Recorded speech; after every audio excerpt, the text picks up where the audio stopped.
আসসালামু আলাইকুম প্রিয় ভাইরা, কেমন আছেন? আশা করি ভালো আছেন এবং সুস্থ আছেন। দেশ ও দেশের বাইরে যে যেখান থেকে আমার এই ভিডিওটি দেখতেছেন অবশ্যই আমার চ্যানেলটি সাবস্ক্রাইব করে দেবেন। প্রিয় ভাইরা, কেমন আছেন? দীর্ঘ গতকালকে আসলে আমি কোনো ভিডিও দিতে পারিনি, কারণ আমি ব্যক্তিগত একটি ঝামেলায় ছিলাম, তাই কোনো ভিডিও আমি আপলোড করিনি। যাই হোক, আজকে নিয়মিত আপনাদের আপডেটগুলো দেব এবং আজকে বেশ কিছু গুরুত্বপূর্ণ আপডেট রয়েছে। তার মধ্যে সবচেয়ে গুরুত্বপূর্ণ যে আপডেট সেটা হচ্ছে ডোমেস্টিক ভিসা নিয়ে বলবো, এবং আজকে আরও আপনাদের জানাবো যে কি পরিমাণ পাসপোর্ট আজকে রিটার্ন পাসপোর্ট জমা হয়েছে 2025 সাল এবং 24 সালের কি পরিমাণ পাসপোর্ট জমা হয়েছে, ফ্যামিলি ভিসা কি পরিমাণ জমা দিয়েছে এবং স্টুডেন্ট ও ট্যুরিস্ট ভিসা কি পরিমাণ জমা দিয়েছে, এবং সেই সাথে বলবো কি পরিমাণ আজকে ভিসা পেয়েছে। আজকে সবগুলো আপডেট খুবই গুরুত্বপূর্ণ, না টেনে সম্পূর্ণ ভিডিওটা দেখার চেষ্টা করবেন। প্রিয় ভাইরা, আমি জানি আপনারা অনেক হতাশ, কারণ 2023 এবং 2023-এর ডিসেম্বরে যারা জমা দিয়েছেন তারা নানান টেনশনে আছেন এবং বিশাল একটি মানববন্ধনেরও সম্ভাবনা রয়েছে, এবং সে মানববন্ধনটা সুষ্ঠু হবে না একটু কঠিনতর হবে সেটা সামনেই বোঝা যাবে। যেহেতু সকল ভুক্তভোগীরা একত্রিত হচ্ছে, সেহেতু সেটা একটা বড় ধরনের আন্দোলন হওয়ারই সম্ভাবনা আছে। যাই হোক, আপনাদের আজকে আমি জানিয়ে দিচ্ছি আজকের যে গুরুত্বপূর্ণ আপডেটটি, যেটার জন্য আপনারা অপেক্ষা করছেন, সেটা হচ্ছে 2025 সালে যারা নুলস্তা পেয়েছেন এবং 2025 সালে যারা আবেদন করে নুলস্তা নিয়ে বসে আছেন তাদের জন্য বেশ কিছু গুরুত্বপূর্ণ আপডেট। 2025 সালে প্রায় আজকে 80+ পাসপোর্ট জমা হয়েছে 2000, এবং এর শহরগুলো আজকে অনেকগুলো শহরেরই পাসপোর্ট জমা হয়েছে, যার মধ্যে রোম, ভেনিস, রাগুসা, সিসিলিয়া এবং আরও বেশ কিছু শহর রয়েছে। সবগুলো শহর আসলে আমি বলতে পারবো না, তবে আজকে একাধিক শহরের পাসপোর্ট জমা হয়েছে। তার মধ্যে 2024 সালের প্রায় 20+ পাসপোর্ট আজকে জমা হয়েছে।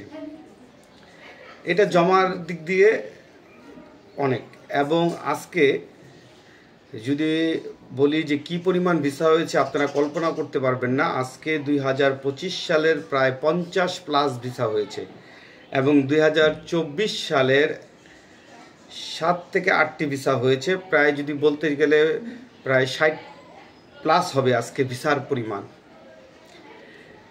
সেই সাথে আরও বলবো যে ফ্যামিলি ভিসা, আজকে ফ্যামিলি ভিসা সকাল থেকেই জমা হয়েছে প্রায় 40 থেকে 50+, এবং ফ্যামিলি ভিসার পাওয়ার পরিমাণও অনেক, যেটা আসলে আমি আপনাদের সংখ্যাটা বলতে পারবো না, তবে আমি যতটুকু দেখেছি প্রায় 20-এর উপরে হবে আজকে ফ্যামিলি ভিসা পাওয়ার পরিমাণটা। এবং এটা কোন মাসের সেগুলো আসলে যদি বলতে যাই তাহলে 2025 সালের এমনও লোকেরাই আমি দেখেছি যারা মাত্র 1.5 মাসে ভিসা পেয়েছে, কেউ 1 মাসে ভিসা পেয়েছে, কেউ 2.5 মাসে ভিসা পেয়েছে, এবং পূর্বেরও কিছু ভিসা আছে যেগুলো 2024 সালের এপ্রিল মের দিকে জমা ছিল, জুন জুলাইয়ের দিকে জমা ছিল, এরকমও কিছু ভিসা আছে।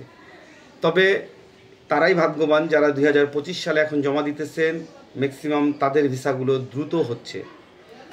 প্রিয় ভাইরা, আজকে রিটার্ন পাসপোর্ট প্রায় 15+ জমা হয়েছে। তার মধ্যে আমি শুরুতেই বলেছিলাম আপনাদের জন্য যে আজকে সবচেয়ে গুরুত্বপূর্ণ যে বিষয়টা হচ্ছে সেটা হলো ডোমেস্টিক ভিসা, যেটা দীর্ঘদিন যাবৎ কোনো ডোমেস্টিক ভিসা আমি দেখিনি জমা দিতে। তবে আজকে প্রায় 5 থেকে 6 জনের উপরে ডোমেস্টিক ভিসা জমা দিয়েছে, যেটা আমার কাছে মনে হলো এ যাবৎকালের সবচেয়ে বেশি ডোমেস্টিক ভিসা জমা। ডোমেস্টিক ভিসা জমা বলতে আমি বোঝাতে চাচ্ছি যে রিটার্ন পাসপোর্ট জমা, অর্থাৎ তারা 100% ভিসা পাবে, এটা শিওর, এবং আগামী 5-7 দিনের মধ্যে তারা ভিসাটা নিয়ে আসবে, এতে নিঃসন্দেহে বলা যায়। কারণ বর্তমানে যারা রিটার্ন পাসপোর্ট জমা দিচ্ছে তাদের ভিসা হবে 100%।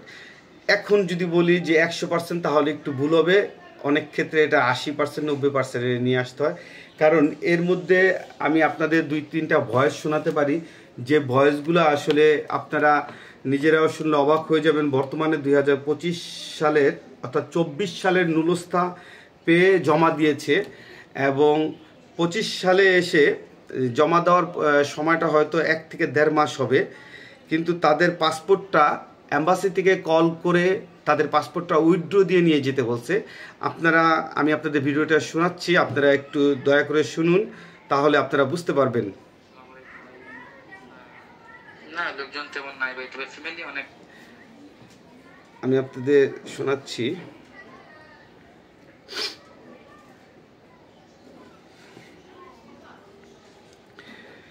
প্রিয় ভাইরা, আপনারা অনেকে আন্দোলনের জন্য ট্রাই করতেছেন। অবশ্যই আন্দোলন হবে, যদি আমরা এই মাসের মধ্যে ভালো ফলাফল না পাই অবশ্যই গভীরতর আন্দোলন হবে, কারণ যে আন্দোলনগুলোর জন্য আমরা দীর্ঘদিন ধরে অপেক্ষা করে আছি।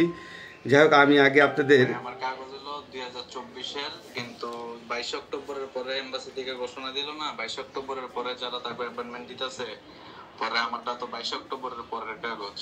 তা আমি যে এপ্রিলের 3 তারিখে মেল করছিলাম, 6 তারিখে ফিরতি মেল আমার অ্যাপয়েন্টমেন্ট দিছে। তাই আমি 15 তারিখে জমা দিছিলাম এপ্রিলের। আজকে ফোন দিয়ে কইতাছে যে আপনার নোলাস্তা অনলাইন ইনভ্যালিড দেখাইতেছে, আপনি একটা উইথড্র লেটার লিখে নিয়ে আসেন, আইসা পাসপোর্টটা উইথড্র দিয়ে নিয়ে যান। তাই আমি আবার জিজ্ঞাসলাম যে আমি উইথড্র দিব কে, আমার পাসপোর্ট রিজেক্ট হইলে আমার কি কারণে রিজেক্ট করছে এটা লিখে দিয়ে দিব, আমি তো উইথড্র দিব না। উইথড্র দেওয়া মানে হলো আমি ইটালি যাবো না, আমার পাসপোর্ট ফেরত দেন।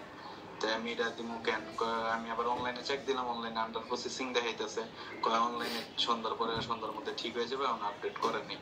তাই উইথড্র লেটার দিতে হলো কেন এটাই আমি বুঝতেছি না। রিজেক্ট হলে তো এরা কারণ দিয়ে রিজেক্ট দিয়ে দিচ্ছে, এই কারণে রিজেক্ট করছি। যাই হোক, আপনারা তো ভয়েসটা শুনলেন। আসলে ব্যাপারটা হচ্ছে 2024 সালে আপনারা যারা জমা দিতেছেন অনেকেরই দেখা গেছে যে জমা হওয়ার পর মালিকের কোনো কাগজপত্র ঝামেলা আছে, বা মালিককে প্যাক করা হয়েছিল, মালিক সেই কাগজগুলো দিতে অস্বীকৃতি জানিয়েছে, বা তাদের যে আলেজ্য বলেন অথবা তাদের যে ট্যাক্স বলেন, এই ট্যাক্সগুলো দেখা গেছে যে অনেক হয়ে গেছে, তারা এখন সেগুলো দিতে রাজি না। হয়তো এইসব কিছু ক্ষেত্রে আপনার ভিসাগুলো বাদ হয়ে যেতে পারে, এবং এগুলো যদি পরিশোধ করে দেয়, তারা আবার আপডেট করে দেয়, তাহলে অবশ্যই আবার ভিসা হওয়ার সম্ভাবনা আছে। কিন্তু আমারও বুঝে আসছে না যে যাদের কাগজ ইনভ্যালিড হবে, বা যদি কাগজ তারা না পায়, তারা এটা রিজেক্ট দেখাবে, অথবা তারা সময় নেবে, অথবা তাদেরকে যে কোনো একটা কারণ দেখে পাসপোর্ট দিয়ে দিতে পারবে। কিন্তু উইথড্র কেন দিতে বললো সেই বিষয়টা আসলে আমিও জানি না। তবে এটা আরও একটু বিস্তারিত জানতে হবে যে কেন বর্তমানে এই ধরনের কথা বলা হচ্ছে যে আপনার পাসপোর্ট ইনভ্যালিড, আপনি উইথড্র দেন। আসলে উইথড্র কেন দেওয়া হবে? উইথড্র দিলে তো আমি নিজের থেকেই প্রত্যাখ্যান করলাম, এটাই বোঝানো হয়। তাহলে আমি আপনাদের বলবো যে আপনারা যারা এই ধরনের সমস্যার ভিতরে আছেন অবশ্যই আপনি আপনার মাধ্যমের সাথে যোগাযোগ করবেন, কারণ আপনার মাধ্যম কি বলে এটা অবশ্যই আপনি জানতে চেষ্টা করবেন যে আপনার ওইখানে কাগজে কোনো ঝামেলা আছে কি না। যাই হোক, ভিডিওটি অনেক বড় হয়ে যাচ্ছে, আমি আর বড় করতে চাচ্ছি না। ইনশাল্লাহ আমি পরবর্তীতে আরও একটা ভিডিও নিয়ে আপনাদের সামনে হাজির হব। আপাতত এই পর্যন্তই থাক। ধন্যবাদ, সকলে ভালো থাকবেন, সুস্থ থাকবেন। আসসালামু আলাইকুম।